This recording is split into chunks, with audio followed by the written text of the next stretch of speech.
বাংলাদেশ জুলাই বিপ্লবের বৈষম্য রোধ ও রাষ্ট্রের স্বৈরাচারী চরিত্রের বিলোপের চেতনাকে সমুন্নত রাখতে চলমান রাষ্ট্র সংস্কার কার্যক্রম দ্রুত সম্পন্ন করতে দাবি জানাচ্ছে। এক্ষেত্রে যেনতো নির্বাচনের নামে সংস্কার কার্যক্রম পিছিয়ে দেওয়া চলবে না। 2.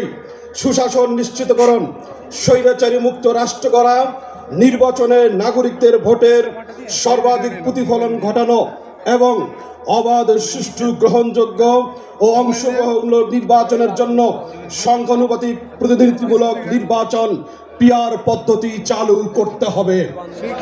সর্বোচ্চ 2 বারের বেশি প্রধানমন্ত্রী বিধান না হওয়ার চালু করতে হবে। 3. ছাত্র জনতার গণ অভ্যুত্থানে সংগঠিত নারকীয় গণহত্যা ও মানবতা বিরোধীর অপরাধের বিচার করতে হবে। গত 16 বছরে সংগঠিত সকলের রাজনৈতিক ও প্রশাসনিক হত্যাযজ্ঞ, গণহত্যা, গুম ও মানবাধিকার লঙ্ঘনের বিচার এবং আহত নিহত পরিবারকে ক্ষতিপূরণ সহ পুনর্বাসনের ব্যবস্থা জোরালো করতে হবে। সেই সাথে দোষী সংগঠন ও তাদের রাজনীতি ও নির্বাচন থেকে স্থায়ীভাবে নিষিদ্ধ করতে হবে। 4. তদন্ত সাপেক্ষে সকল দুর্নীতিবাজ ও বিদেশে অর্থ পাচারকারীদের সকল সম্পত্তি ক্রয় করে রাষ্ট্রীয় কোষাগারে জমা করতে হবে এবং বিদেশে পাচারকৃত অর্থ ফেরত আনার কার্যকর উদ্যোগ গ্রহণ করতে হবে। বিগত সময়ে যারা ক্ষমতায় ছিলেন তাদের সম্পদের হিসাব দিতে হবে। সকল দুর্নীতি ও টাকা পাচারের শ্বেতপত্র প্রকাশ করতে হবে। সম্মানিত উপস্থিতি, আমাদের শ্বেতপত্রের আজকের এই ঘোষণাপত্রের আরেকটি পয়েন্ট হলো বিশ্ব দরবারে বাংলাদেশের অবস্থানকে তুলে ধরতে ফিলিস্তিন সহ বিশ্বের যে কোনো প্রান্তের নিপীড়িত জনগোষ্ঠী ও বঞ্চিত জনপদের পক্ষে নিজেদের অবস্থান জানান দিতে হবে। বিশ্ব শান্তি, নিরাপত্তা ও সহযোগিতায় জাতিসংঘ, ওআইসি ও সার্কের মতো আন্তর্জাতিক, আন্তঃরাষ্ট্রীয় ও আঞ্চলিক সংস্থাগুলোকে কার্যকর ভূমিকা রাখতে হবে।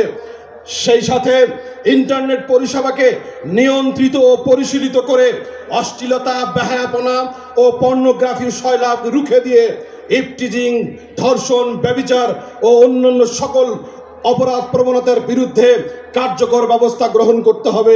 সুদ, ঘুষ, জুয়া, মাদক, সন্ত্রাস এবং সকল অপরাধ প্রবণতার মূলোৎপাটন করতে নৈতিক উন্নতি ও আত্মশুদ্ধির পরিবেশ গড়ে তুলতে হবে।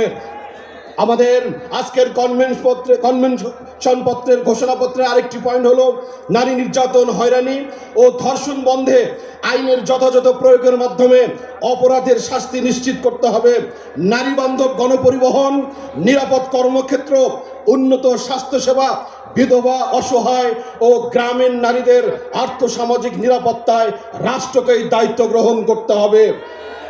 বেকারত্বের অভিঘাত দূর করতে কার্যকর কর্মসংস্থান সৃষ্টি ও উদ্যোক্তা তৈরির লক্ষ্যে ক্ষুদ্র ও কুটির শিল্প বিকাশে রাষ্ট্রীয় সকল আইনগত ও প্রাতিষ্ঠানিক পৃষ্ঠপোষকতা ও প্রণোদনার ব্যবস্থা করতে হবে।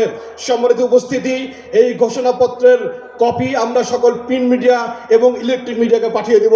সকলকে ধন্যবাদ।